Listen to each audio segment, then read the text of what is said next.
보시고 같이 말씀 나누기를 원합니다.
아멘.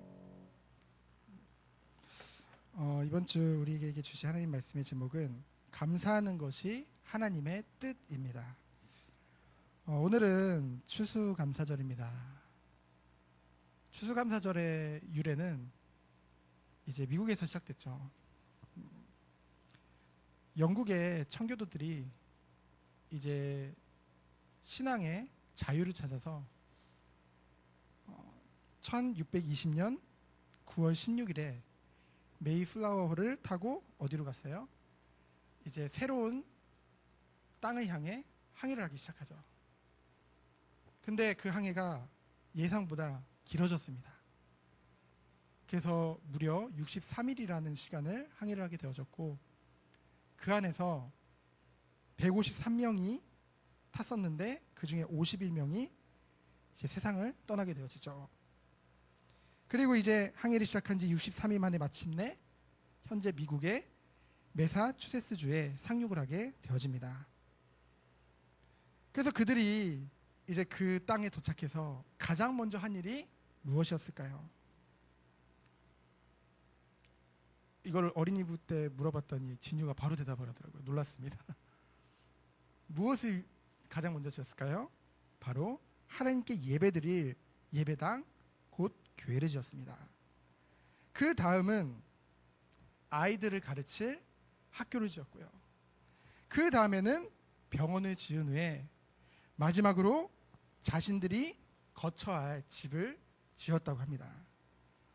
그들이 삶의 가장 중심을 어디에 뒀는지 알 수 있는 그런 순서죠. 교회를 먼저 드렸다는 것은 그들의 중심에 가장 중요한 것이 뭐라는 거예요? 바로 하나님께 예배드리는 것. 바로 예배가 그리고 하나님이 그들의 중심에 첫 번째로 있었던 것입니다. 학교를 지었다는 것은 뭡니까? 학교는 교육을 하는 곳이잖아요. 바로 다음 세대를 마음에 품고 그것을 지었다는 것이죠. 그러면서 병원을 지었다는 것은 병든 자들, 아픈 자들, 그러한 자들을 고치는 곳이잖아요. 그것을 마음에 뒀다는 것이죠. 그리고 마지막으로 무엇을 지었대요? 나를 위한 거처를 지었다고 합니다. 이미 이 청교도들은 자기를 부인하고 하나님이 주시는 사명을 알고 오직 주님을 따르던 그 중심을, 그들의 신앙을 알 수 있는 장면이죠. 비록 그들이 도착한 다음 그 땅에서 그들을 기다리고 있었던 것은 세상적으로 볼 때는 고난의 연속이었습니다. 기근과 전염병, 그리고 인디안의 공격으로 인해서 고통이 연일 계속되었었죠. 그러한 와중에도 그들은 먹고 살아야 되니까 농사를 지었겠죠. 근데 거의 1년이 다 된 무렵 처음 그 농사 지은 것을 수확을 하게 된 거예요.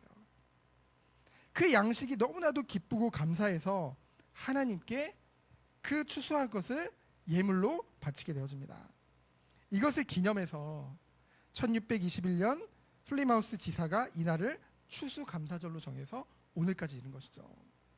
그래서 9월 16일에 배를 탔고 그리고 2달 후에 도착했기 때문에 11월, 오늘 며칠이에요? 17일이죠. 거의 날짜가 비슷하죠. 그러면은 사람들이 그렇게 얘기를 해요. 아니 미국의 명절이, 그 미국의 감사절이 우리와 무슨 관계가 있느냐고 반문을 하기도 합니다. 그런데요, 그 영적인 의미를 생각해 보시면은 오늘날 우리에게도 의미하는 것이 크다는 것을 우리는 발견하게 되어집니다. 청교도는요, 여러분 지금도 그렇잖아요. 고국을 떠나서 타지 생활을 한다는 것이 쉬운 일이 아니잖아요. 익숙하고 편해 보이는, 그러나 신앙의 자유가 없는 자기 고향을 어떻게 한 거예요? 과감히 떠났던 거예요. 그리고 신앙의 자유를 위한 도전을 시작했던 거죠. 그 과정은 비록 견디기 힘들 만큼 고난의 연속이었지만 결국에는 어떻게 됐어요? 하나님이 예비하신 땅에 정착을 하게 되어졌고 농사를 짓고 첫 수확도 거두게 된 것이죠.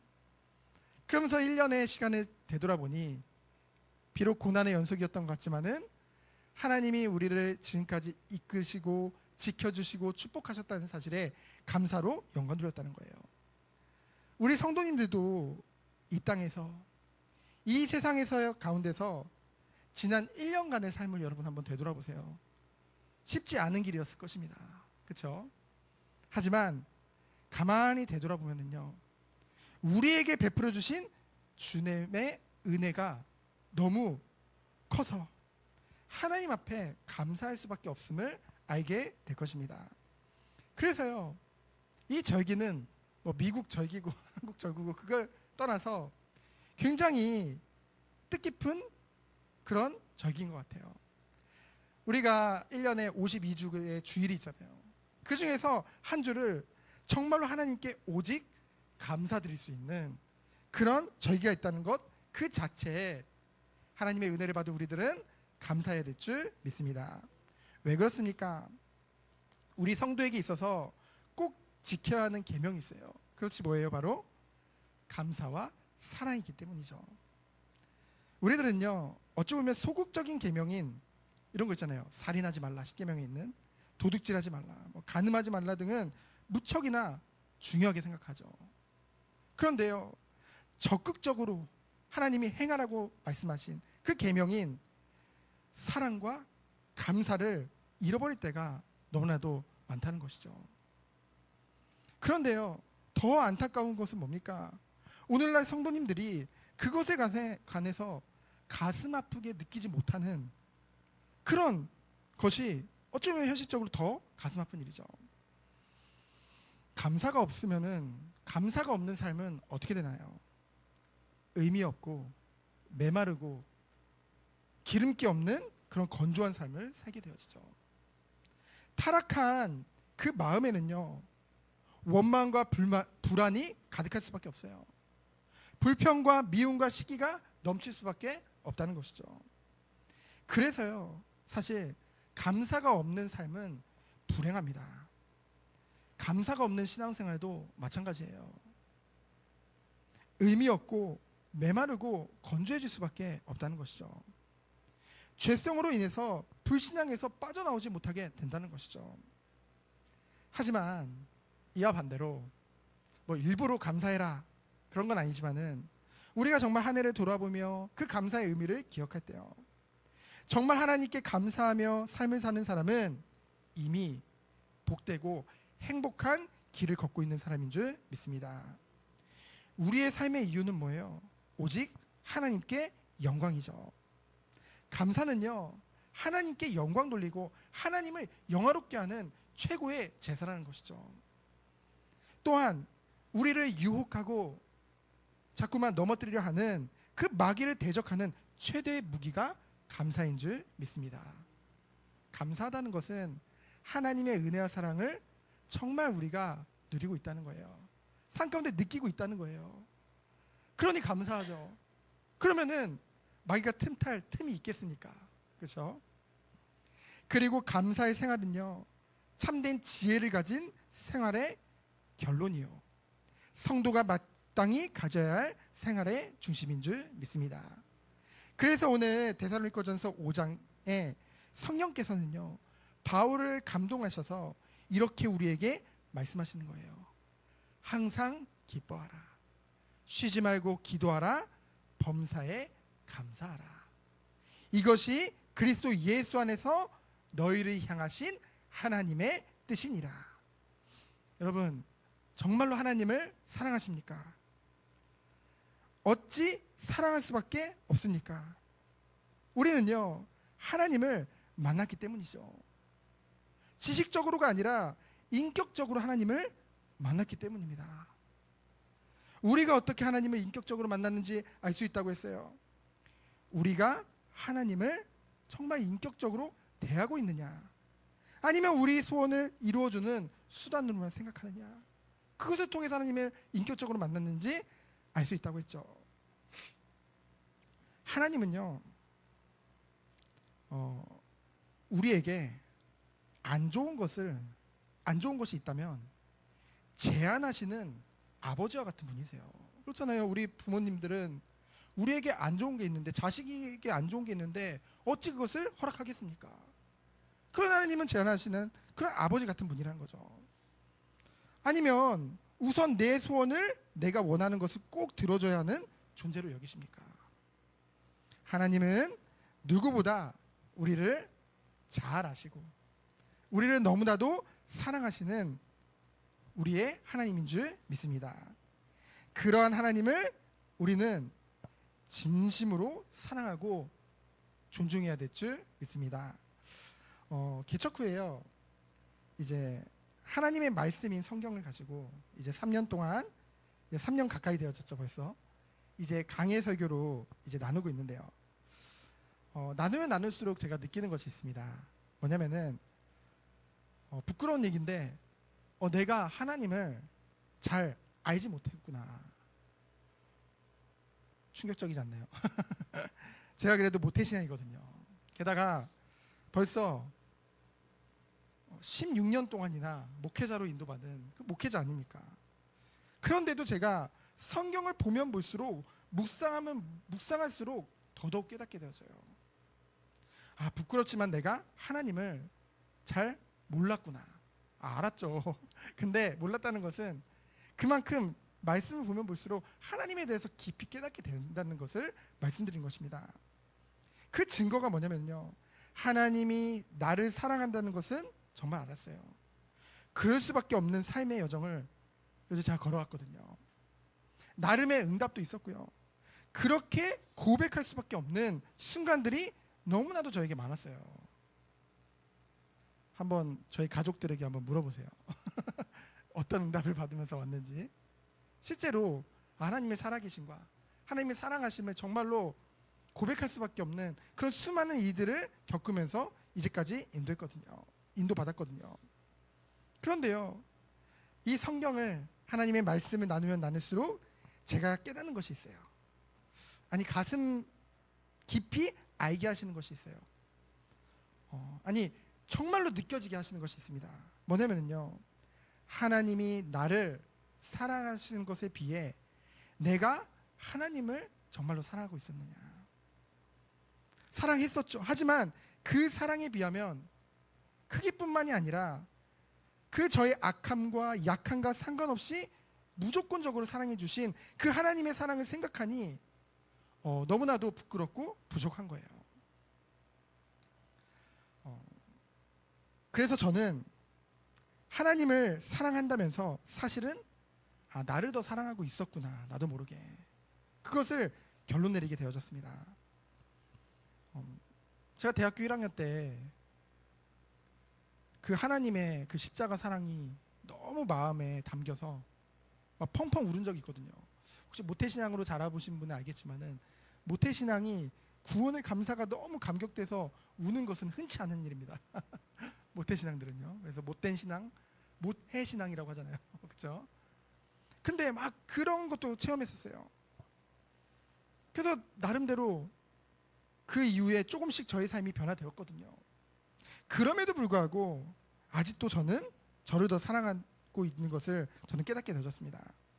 그런데요, 하나님을 이 성경 말씀을 통해 알면 알수록 그 하나님을 향한 저의 사랑이 갈수록 커지는 것을 느끼게 되어집니다. 그 결과가 뭔지 아세요? 정말로 내가 사랑하는 그 하나님의 기쁨이 되길 원하는 그 마음이 제 가슴에 커진다는 거죠. 하나님, 우리의 소원이 다른 것이 아니라 주님, 내가 잘 되게 해주세요. 나 잘 먹고 잘 살게 해주세요. 그런 신앙이 아니라 정말로 주님의 기쁨 되기 원하는 그 마음의 소원이 우리 가슴에 생겨난다는 것이죠. 그래서 나에게 하나님이 맞춰주기를 원하는 것이 아니라 하나님께 저의 모든 것을 맞추기를 원하는 그 중심이 저에게 오는 것을 느끼게 되어졌습니다. 그러면서 고백이 되어지는 거예요. 주님을 닮고 싶습니다. 하나님의 성품, 거룩하심과 온유하심과 오래 참으심과 인내하심과 자비와 긍휼이 풍성하심이 그 변함없으신 하나님의 그 하나님의 성품을 닮는 것이 너무나도 사모되어지는 거예요. 그래서요, 이 예배의 자리가 기대되어집니다. 목회자지만 항상 기대되는 것은 때로는 아니에요. 죄송합니다. 때로는 나도 예배 인도자 말고 좀 예배자로 참여하고 싶다는 생각이 들 때도 있습니다. 여러분들도 시간 내서 여기까지 오기까지 얼마나 많은 결단들이 필요했어요. 그렇죠? 얼마나 세상에는 많은 유혹과 육신의 연약함이 있잖아요. 저는 조금은 다르지만은 저도 여기 서기까지 나름 힘들 때도 있습니다. 그런데요, 변함없는 게 있어요. 뭐냐면은 예배 드리기까지는 조금은 갈등도 있을 수도 있고 힘들 수도 있지만은 예배 끝나고 나서는 힘이 나요.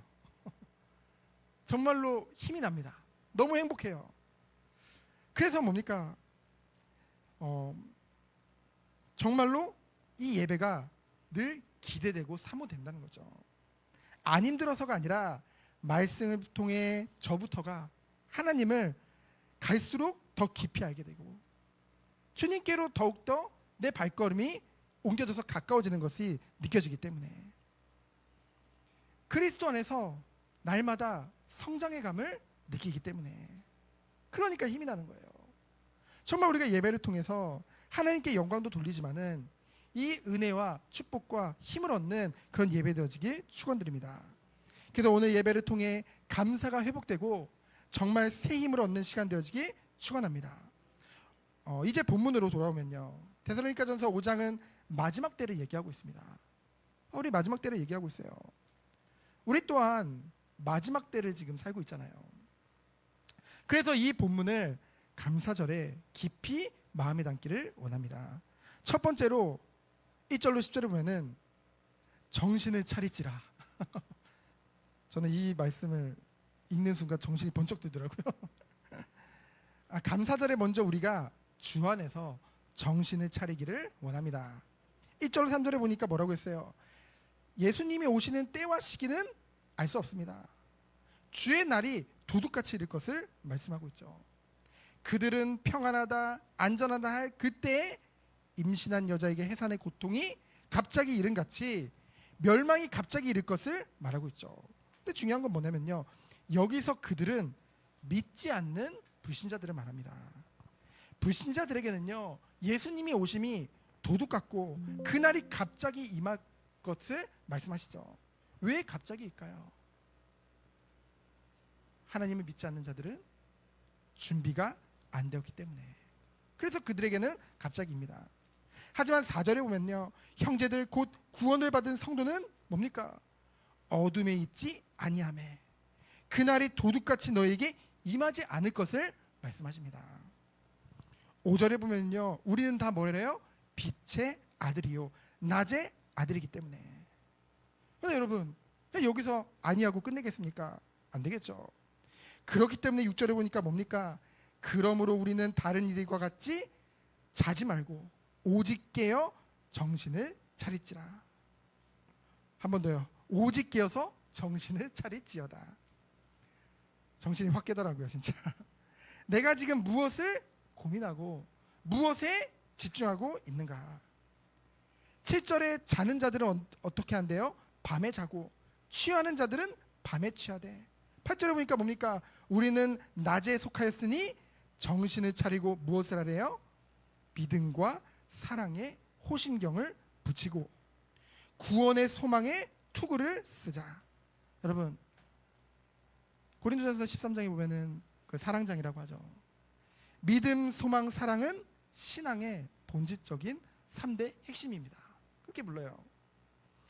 그 중에서 사랑은 그리스도임을, 우리가 그리스도인임을 나타내는 결정적인 증거란 것이죠. 호심경이라는 것은요, 목부터 이 허리까지 보호하는 이제 방탄 갑옷입니다.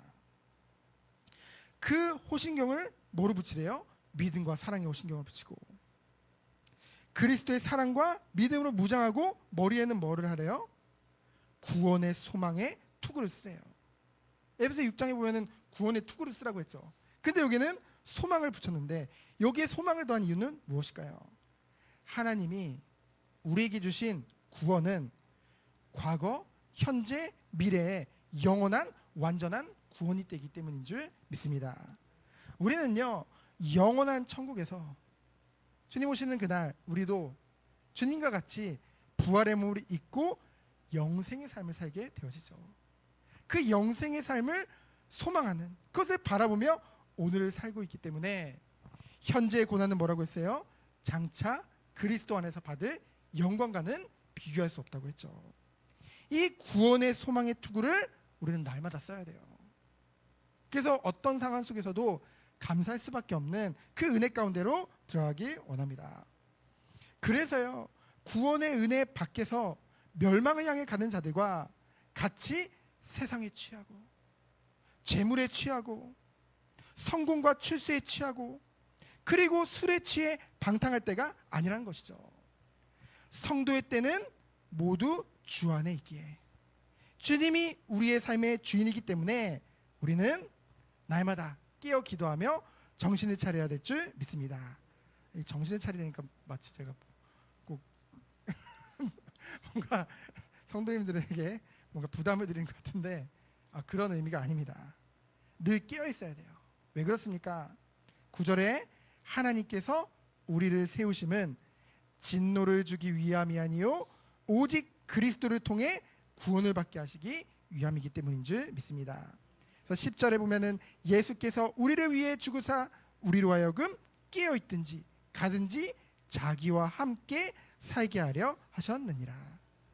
이 구절을 두 구절에 정말로 중요한 구원의 축복이 기록되어져 있죠. 우리는 첫사람인 아담과 하와가 지은 그 불순종으로 말미암아 원죄로 인해서 하나님과 단절되어졌어요. 죄로 인해 하나님의 진노가 임하는 본질상 진노의 자녀였습니다. 전적인 타락 가운데 있었죠.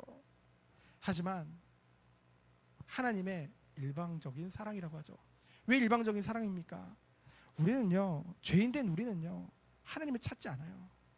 죄인된 우리는요, 하나님을 거부합니다. 그러니 우리가 하나님을 만날 가능성은 없는 거잖아요. 그러니 하나님께서 일방적으로 우리를 택하신 것입니다. 하나님의 구원을 계획하신 거예요. 그래서 뭡니까?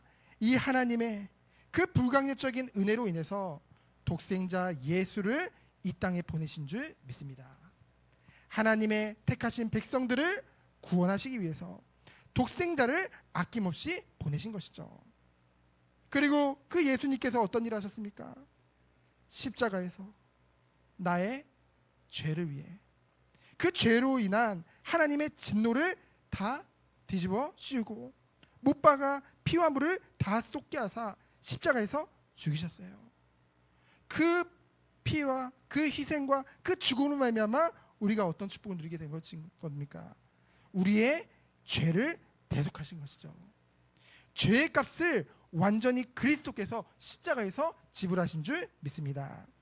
그리고 하나님의 기쁘신 뜻을 위해서 성령의 도우심으로 주님께 순종하며 동행하는 온전한 주의 자녀로 우리를 세우는 그 완전한 구원의 축복 가운데 우리가 있다는 것이죠. 온전하다는 것은 무엇입니까? 자라난다는 거거든요. 성숙되어진다는 거거든요. 그러므로 이 은혜를 받은 성도가 실제 삶 가운데 행할 일들에 관해서 이제 11절부터 15절에 말씀하시죠. 뭡니까? 두 번째로 서로 화목하라.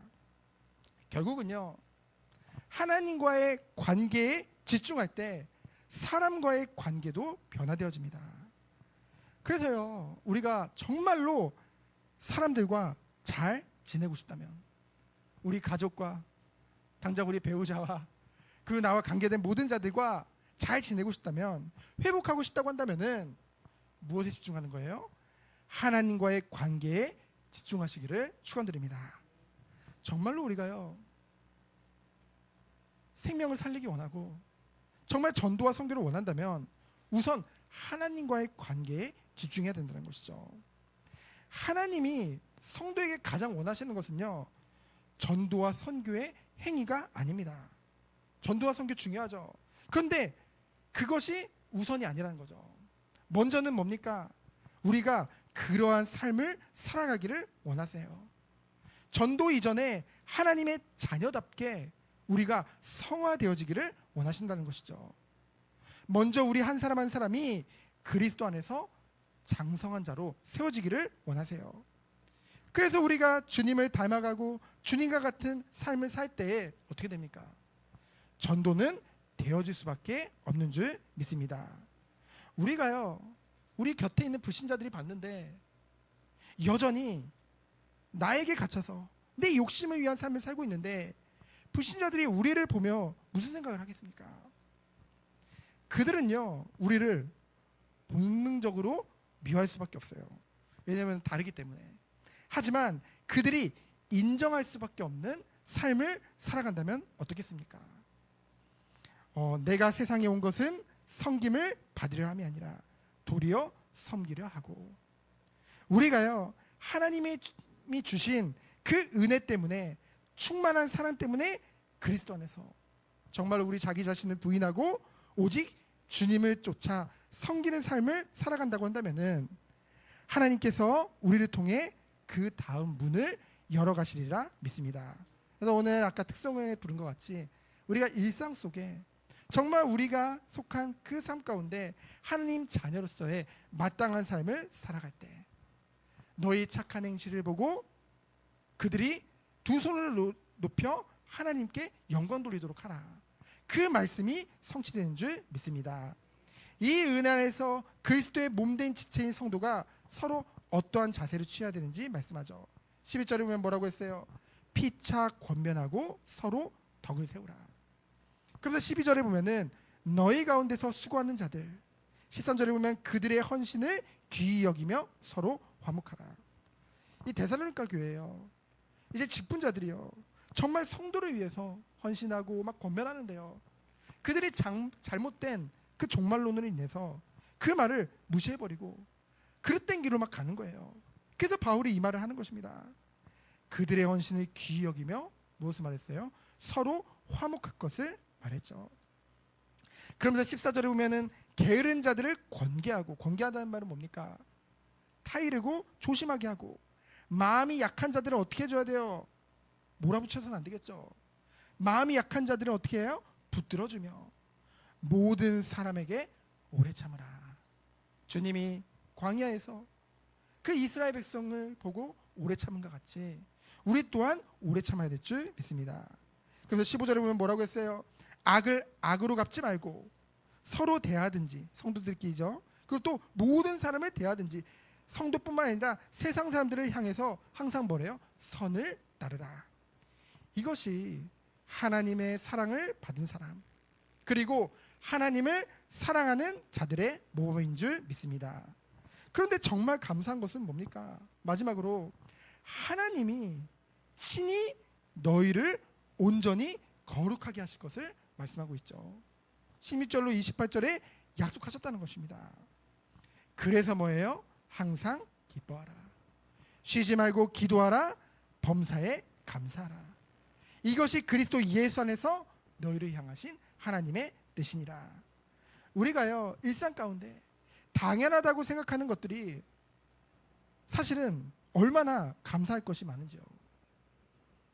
제가 이번 주에 어떤 영상을 봤더니 이제 그 전쟁이 벌어지기 전에 어떤 소녀의 삶이 나와요. 막 생일 파티하고 막 가정에서 막 화목하게. 근데 이제 전쟁이 터졌어요.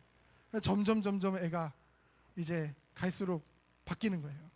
너무나 힘들어지는 것을 보게 되어졌거든요.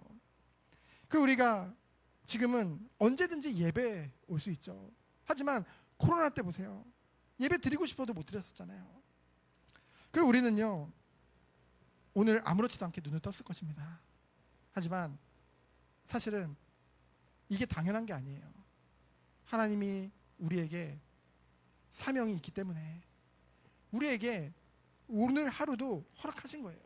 허락하시지 않았다고 한다면 내일이 없는 거거든요. 우리는 아무렇지도 않게 집에서 귀가할 가족을 기다리고 있죠. 근데요, 그럼 가족이 오면은 뭐 반갑게 인사도 하지만은 때로는 뭐 그냥 무관심할 때도 있잖아요. 근데요, 뭐 이런 예를 들어서 죄송하지만은 당장 밖에서 무슨 일이 생겼다고 생각해 보세요.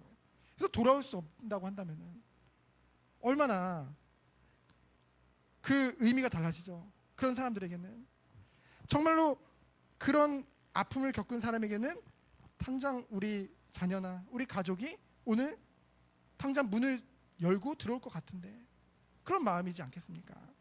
우리는 당연하다고 생각하지만은 사실은 하나님 안에서는 당연한 게 아닙니다. 하나님이 우리를 지켜주시고 허락하지 않는다고 한다면은, 보호하지 않는다고 한다면은 우리는요 정말로 감사하지 않은 삶을 살 수 없다는 것이죠. 그래서 뭡니까? 항상 기뻐하라. 그렇기 때문에 뭐예요? 쉬지 말고 기도하라. 그러니 뭐예요? 우리에게 주어진 모든 범사에 감사하게 되는 줄 믿습니다. 그러면요, 사실 뒤에 것은 따라오게 되어지는 거예요. 바람직한 일상의 신앙생활이, 우리의 삶이 달라질 수밖에 없다는 것이죠. 성령을 소멸하지 말라는 말은 뭡니까? 죄가 거하는 곳에 거룩하신 성령이 역사할 수 없다는 것이죠. 그러니 우리는 뭐예요? 예언을 멸시하지 말고, 이 예언은 원어를 보면 미래를 예언하는 그 예언을 말하는 것이 아니라 선포된 하나님의 말씀을 말합니다. 그 말씀을 멸시하지 말고 범사에 헤아려 좋은 것을 취하고 뭐래요? 악은 어떤 모양이라도 버리라. 근데 감사한 건 뭡니까? 우리 노력과 우리 힘으로는 한계가 있죠. 23절에 보니까 뭐래요? 평강의 하나님이 친히 너희를 온전히 거룩하게 하시고 또 영육간에 주 예수 재림시 흠없게 보존하실 것을 약속하셨습니다. 그러면서 24절에 뭐래요? 우리를 부르신 이는 미쁘시니 그가 또한 이루시리라. 하나님보다 더 미쁘신 분이 어디 계십니까? 그 하나님이 친히 이루신다고 하셨어요. 그래서 우리는 그 미쁘신 하나님을 믿는 거죠. 그래서 결론입니다. 한 주간 우리가 당연하다고 생각한 모든 것, 일상들을 감사로 바꾸는 한 주 되어지기 축원드립니다. 매일매일 감사가 넘치는 한 주 되어지기 축원드립니다. 항상 기뻐하고 쉬지 말고 기도하며 범사에 감사하는 한 주 되어지기 축원드립니다. 하나님께서 우리들을 그렇게 세워 가실 거예요. 왜 그렇습니까? 그것이 하나님의 기쁨이기 때문에, 하나님의 소원이기 때문에 이 은혜가 우리 모든 성도님들에게 있기를 예수 그리스도 이름으로 축원드립니다. 시간 기도합니다. 하나님 감사합니다. 한 주간도 감사로 영광 돌리는 우리 모든 성도님들 되도록 주께서 축복하여 주옵소서. 살아계신 예수 그리스도 이름으로 기도합니다. 아멘.